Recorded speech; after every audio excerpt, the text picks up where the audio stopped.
अस्सलामुअलैकुम सामीन, 13 रमज़ानुल मुबारक है, 15 अप्रैल है। सोशल इंडिया न्यूज़ में आपका खैर मकदम है। आज की ख़बरों की शुरुआत कारी अहमद फलाही कापोदरबी गुजराती की नमाज तरावी की तिलावत कलाम पाक से की जा रही है। आप माशाल्लाह साउथ अफ्रीका में कलाम इलाही सुना रहे हैं। इसके लिए हम जनाब कारी मसूद फलाही मज़ाहिरी के निहायत ही शुक्रगुज़ार हैं।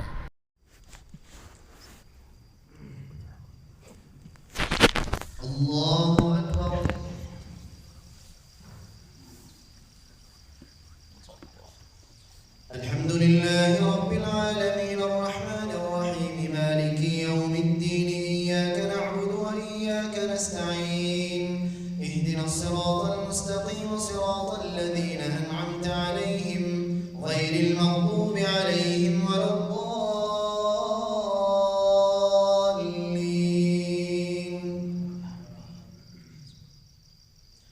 वलक़द अरसलना रसुलन मिन क़ब्लिक वजअलना लहुम أزواجا وذرية وما كان لرسول أن يأتي بآية إلا بإذن الله لكل أجل كتاب يمحو الله ما يشاء ويثبت وعنده أم الكتاب وإما نرينك بعض الذي نعدهم أو نتوفينك فإنما عليك البلاغ وعلينا الحساب أولم يروا أنا نأتي الأرض ننقصها من أطرافها والله يحكم لا معقب لحكمه وهو سريع الحساب وقد مكر الذين من قبلهم فلله المكر جميعا يعلم ما تكسب كل نفس وسيعلم الكفار لمن عقبى الدار ويقول الذين كفروا لست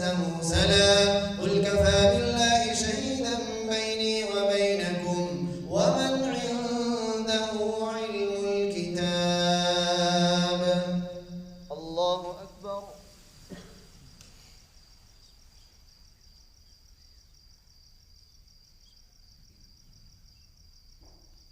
سمع الله لمن حمده. الله أكبر.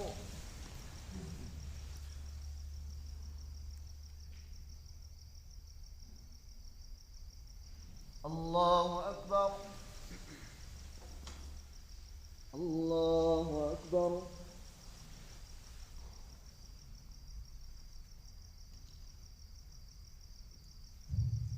الله أكبر. الحمد لله رب العالمين الرحمن الرحيم مالك يوم الدين إياك نعبد وإياك نستعين اهدنا الصراط المستقيم صراط الذين أنعمت عليهم غير المغضوب عليهم ولا الضالين.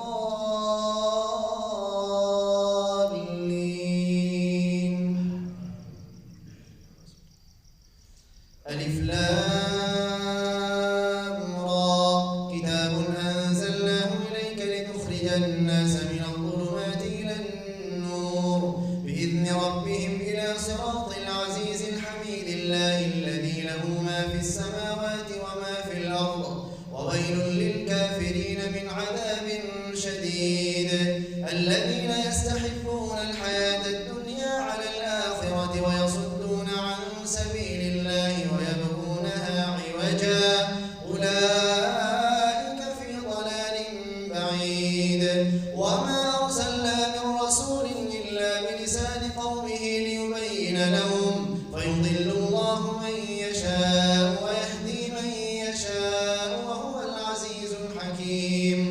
ولقد أرسلنا موسى بآياتنا أن أخرج قومك من الظلمات إلى النور وذكرهم بأيام الله إن في ذلك لآيات لكل صبار شكور. وإذ قال موسى لقومه اذكروا نعمة الله عليكم إذ أنجاكم من آل فرعون يسومونكم سوء العذاب ويذبحون أبناءكم ويستحيون نساءكم وفي ذلكم بلاء من ربكم عظيم. अल्लाहु